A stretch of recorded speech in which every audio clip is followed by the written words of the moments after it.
Hello, I'm Ileana Piña, professor of medicine at Thomas Jefferson University and a heart failure transplant cardiologist. I am here at the European Society of Cardiology. There's been a lot of talk at this meeting about diuretics, those wonderful drugs that none of us really know how to give, how to use, how to recommend. And when anybody wants the standard of care, it depends upon what hospital you're in, what city you're in. We need to decongest patients. There's no doubt about it. And now with the SGLT2 data, there are still discussions about whether maybe that's a diuretic. And what do you do with the loop diuretics when you put the patient on the SGLT2? And it doesn't matter whether it's hemp or DAPA, it's basically the same. So this is a very interesting trial that we're going to talk about. And I have my good friend here, Wilfried Mullens from Belgium, who will be a discussant in this trial. The trial was called PUSH. And tell me about this PUSH concept of natriuresis. Yeah, so the trial was designed based on a consensus document that we wrote within the European Heart Failure Association a couple of years ago, trying to help physicians to guide diuretic therapy better. And we suggested at that moment in time with a group of self-proclaimed experts that we should guide diuretic therapy not so much based on diuresis only, but also on natriuresis. Yeah. So on the quality of the urine. Right. And we suggested that if you don't reach the threshold of 70 mg per liter, that you should increase the dosages of loop diuretic therapy. If 70 isn't enough, what would be an acceptable? Acceptable would be everything above 70 millimoles per liter. Okay. So everything below would mean escalation of therapy. Okay. And then last year we presented the ADFOR trial where we actually combined loop diuretic therapy with acetazolamide, showing a tremendous benefit on decongestion rates. But what Josine Intermaten from Groningen now did, she took it one step further. And she was trying to validate this natriuresis-based approach. There has been one trial so far, which is called the ENACT trial, recently presented at the HFA meeting in Prague, that already showed that if you use that approach, that you can increase natriuresis. But this trial now, more specifically, the PUSH-AHF was looking at acute heart failure patients with congestion and comparing a standard of care diuretic regimen versus that natriuresis-guided approach. What did you call the standard of care in this trial? The standard of care was very smart because they didn't want to run into troubles that people were saying, you're underdosed. So what they did was they looked at patients and they looked at the GFR and if they were diuretic naive. So if the GFR was low and they were already on a diuretic, they had a really high already starting dose to avoid criticism that the standard of care would have too low dosages. Right.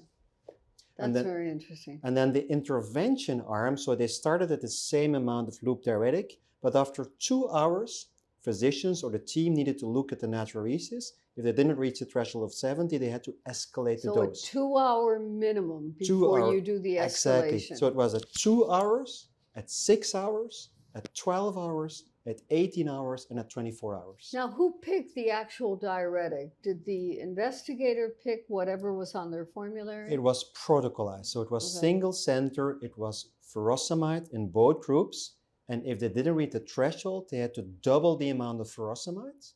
And if they reached a certain level of furosemide, they had to add a second line agent, which was a thiazide most of the times, or acetazolamide. So like the dose trial that we use, the hydrochlorothiazide. Yeah, exactly. What level of dose did the furosemide start at? What was the basic dose? The basic dose at home was about 2 milligrams. So what they actually found out was after 24 hours, when they had their primary endpoint, in the standard of care, patients received about 6 milligrams of bumetanide. Well, in the intervention arm, it was 12 milligrams. And that is really remarkable because almost half of the patients were diuretic naive. And we always think, if you're diuretic naive, it's going to work. It's going to work. Yeah. But even in those patients, they needed escalation in more than 80% of the times. Amazing. Although they were receiving high doses in the standard of care, they still needed escalation of therapy. So you have to individualize your diuretic approach. Right. But getting that sodium back quickly, you have to have a hospital who's willing to do that in the laboratory. Yeah. Because I don't think any of us can get the sodium back that quickly, especially urinary sodium. I agree, but I think if you look at their results, because their primary endpoint was basically, is the natriuresis better after 24 hours? And it was definitely better. Really? They hit the statistical significance really, really high. And the endpoint was just the sodium concentration? The endpoint was a co-primary endpoint. Okay. One of them was natriuresis after 24 hours, and they had a 20% increase in natriuresis by just using that algorithm. The other co-primary endpoint was heart failure hospitalization and all-cause mortality after 3 months. They didn't hit that one, but they were completely underpowered to do so. Well, They it doesn't sound like a lot of patients. How many patients? 310 patients, That's single still center. A small number. It's small, but for a diuretic trial, pretty good and for a we had diuretic 520, trial. so this is almost the second largest diuretic trial ever being performed. In the United States, they want us to get the patients out more quickly. Mm-hmm. Do you think the length of stay was cut down because of the protocolized system? Their average length of stay was considerably shorter than what has been reported in other European countries, because also the standard of care, remember this was in Groningen, which is a top-notch heart failure center in Europe.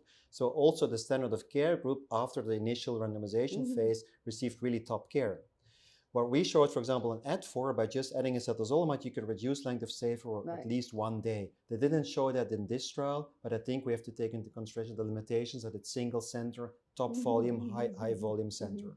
Right now, you know, we look at readmission rates, but the hospital system wants us to get the patients out sooner because they're paying more for that 1 extra day. Yeah, but that's different in Europe. You know, if you look at AD4, but the same as now for PUSH-AHF, the rehospitalization rates at 3 months in AD4 were only 15%. It's more or less the same here in this PUSH-AHF population. So you have to consider that in Europe, in decent trial settings, our hospitalization rates are considerably lower than what has been presented in the US. And 15%, although it's still a lot, I admit that, it's probably something that we have to accept in the patient population we're getting. Patients in AD4 were 78 years of age. In PUSH-AHF, they were 75. 2/3 have CKD. Most of them were on loop diuretic therapy. So that does really mirror, sick. that did mirror the population. They're sick, so if you can reduce hospitalization to 15%, that's not such a large number anymore compared to those where it was almost 50% at 2 months. Now, are they going to analyze all the other drugs the patients were on? In other words, did they get the SGLT2 inhibitors early? Yes, I'm going to say a double answer. I don't know, but I think so. The beauty of this trial was they've done everything through the electronic medical record. The randomization, the data collection, so everything. So it's called a practical trial. Yeah, it's really a pragmatic trial done via the electronic medical record system, and I think that was beautiful. If you cannot design a trial, because Josine was still a fellow, published in a Nature review, and then just do it really pragmatic through the electronic medical record, that's fantastic. That is, and also a lot less expensive. Absolutely. Who funded this? It was like a Dutch network that funded it, but I think they only got funding for the PhD students. So there basically was no funding for the trial. And they designed it because they're really good investigators. They're willing to find out difficult answers to difficult questions. And these are questions that most of industry will never ask. No, and they're very relevant. And they are so relevant. The conclusion, Ileana, is now that we have 2 trials, ENACT and PUSH-AHF, that unequivocally consistently shown that you can use an easy obtainable, cheap, reliable marker that can help you and I, but everybody in the world, easy to guide decongestive therapy. And I admit, we will not do that, but you have to incorporate it into your disease management program, into your nursing staff. Well, I will try to do that the next time on the inpatient service. Right now, I'm mostly in the clinic, but in December, I'm going to be on the inpatient service. I'm going to try that. And I'll contact you and let you know. Are you going to start doing it? Yeah, we're already doing it. You're already doing it. Because we wrote the paper a couple of years ago, so we're already doing that. Well, this is fascinating. It's less difficult than it's perceived. People say it's too difficult, but if you give this to the nurse, it's just like measuring a blood pressure. Yeah, you order the lab test. I think the most important is to get the lab to send it back to you. But it's only one urine sample. You send it to the lab, it goes automatically, it comes back after half an hour, the nurse looks at the results. Yeah, but it may not come back after half an hour for us. But that's why we have to have a conversation with the lab and say, you need to help us with this. It's just the urine. It's like measuring a blood gas analysis. You have it immediately back. We have to change the minds. That's what we need to do. The authority should not only be in the hands of the physician, but we should give it to the nurses and the pharmacists. What they need to be doing. That's right. That's right. This has been a fascinating discussion. Thank you. As a discussant, you know a lot about this trial. I want to thank our audience, and I hope that these little pearls that we give you will help you with your care of your own patients at your own institution. We're always talking about things that are doable. not too large, maybe small changes that you can make that may make a big difference to your population. Thank you for joining me today. This is Ileana Piña signing off.